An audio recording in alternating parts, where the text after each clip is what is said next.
Have you ever wondered what the most powerful person in the world would wish for at the end of their life? Today, we're diving into a story that has echoed through the centuries. A tale about a man who conquered nearly the entire known world before he was 33. Alexander the Great. His final moments weren't filled with commands for more battles or monuments, but with three profound wishes that serve as a powerful lesson for all of us, even today. Imagine this: a king, a conqueror, lying on his deathbed. His empire stretched from Greece to India. He had unimaginable wealth, unrivaled power, and the loyalty of a fearsome army. But as he faced his own mortality, none of that mattered. Instead, he gathered his generals and shared his three last requests, each one a powerful symbol, a final lesson for his people and for posterity. Stick around, because these three wishes might just change the way you see your own life, your wealth, and your time. Alexander's first wish was simple, yet startling. He commanded, "My coffin must be carried by the best physicians of the time." Now you might be thinking, why doctors? Was it a final honor? A tribute to their service? The reason was far deeper. Alexander wanted to send a clear, undeniable message to the world. He wanted everyone to see with their own eyes that even the most brilliant, most skilled, most celebrated doctors could not save him from death. Think about it. These were the men who had access to all the known medical knowledge of their era. They were the best of the best. Yet, when faced with the ultimate equalizer, death, their skills were rendered powerless. Alexander was showing his people and us that no matter how much we rely on science and medicine to extend our lives and heal our ailments, we are all mortal. It's a humbling reminder that our health is precious, but our time is finite, and no amount of human genius can ultimately defy nature's final call. It wasn't a critique of doctors, but a profound statement on the limits of human power in the face of destiny. Now, for his second wish, Alexander instructed his generals to do something truly extravagant. "Scatter all my wealth, my gold, my silver, my precious gems, along the path to my grave." Imagine the scene.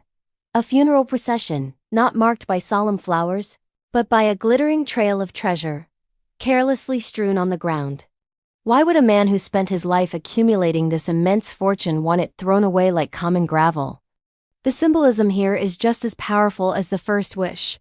Alexander wanted to demonstrate a simple, universal truth. You can't take it with you. All the riches he had fought for, all the treasures he had plundered from conquered lands, were utterly worthless to him in death. They belonged to the earth, the world he was leaving behind. By having his wealth scattered on the road, he was making a public spectacle of the fact that material possessions, no matter how vast, have no value in the hereafter. They are temporary tools, temporary pleasures, but they are not the essence of our lives. He was teaching a lesson in detachment, showing that the pursuit of wealth for its own sake is a hollow endeavor, because in the end, it all gets left behind. And that brings us to Alexander's third and final wish, perhaps the most poignant and visually arresting of them all. He commanded, "Let my hands hang empty outside of my coffin, for all to see." Can you picture it? The mighty conqueror carried through the streets, his hands dangling limply, open and empty. This wasn't a sign of defeat, but of ultimate wisdom. The message was twofold. First, it was a visual confirmation of what his second wish implied. We come into this world with nothing, and we leave with nothing. The empty hands were proof. Despite all his conquests and acquisitions, he was leaving the world just as he had entered it, empty-handed. But there's a deeper layer to this.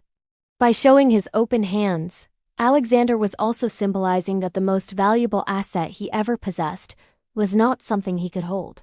It was time. Time to live, to love, to learn, to experience. And now, his time was up. His empty hands were a silent plea to the living. Don't waste your time chasing things that you cannot keep. Your time is the one true treasure you possess. Spend it wisely. So, what can we, living thousands of years later, take away from Alexander's final wishes? These aren't just historical anecdotes.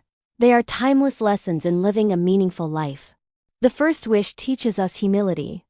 It reminds us that our lives are fragile and finite, and we should cherish our health and well-being, knowing that even the best experts can't grant us immortality. We must accept the natural course of life and death. The second wish teaches us perspective. It challenges us to look beyond material wealth. While money and possessions are necessary for survival and comfort, they shouldn't be the ultimate goal of our existence. True richness is found in experiences, relationships, and personal growth, things that can't be bought or scattered on a roadside. It encourages us to ask ourselves, what is our true treasure? And the third wish teaches us the value of the present. Our time is the most precious, non-renewable resource we have. We arrive with nothing and leave with nothing. But what we do with the time in between is everything. It's a call to action to live fully, to be present, and to focus on what truly matters. We can't take our possessions with us, but we can leave behind a legacy of love, wisdom, and positive impact. The story of Alexander the Great's 3 final wishes is a powerful meditation on life, death, and what it means to be truly wealthy. He conquered the world, but in his final moments, he sought to conquer the human obsession with power, possessions, and permanence. He used his death to teach his greatest lesson: live with humility, value experiences over possessions, and understand that your time is the only thing you truly own. Thank you so much for joining me on this journey back in time. If this story resonated with you, please hit that like button and subscribe for more content that explores the wisdom of the ages. What are your thoughts on Alexander's wishes? Let me know in the comments below. Until next time, live wisely and cherish every moment.